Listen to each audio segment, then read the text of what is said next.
Guys, एक कुत्ते को युद्ध के लिए ट्रेनिंग दी जा रही थी। उसे भूखा रखा जाता और उसके शरीर पर बम बांध दिए जाते।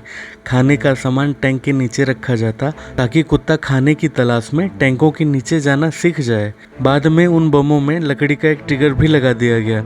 योजना यह थी कि जैसे ही कुत्ता दुश्मन के टैंक के नीचे जाएगा, ट्रिगर टैंक से टकराएगा और बम फट जाएगा। लेकिन असली युद्ध में ऐसा नहीं हुआ।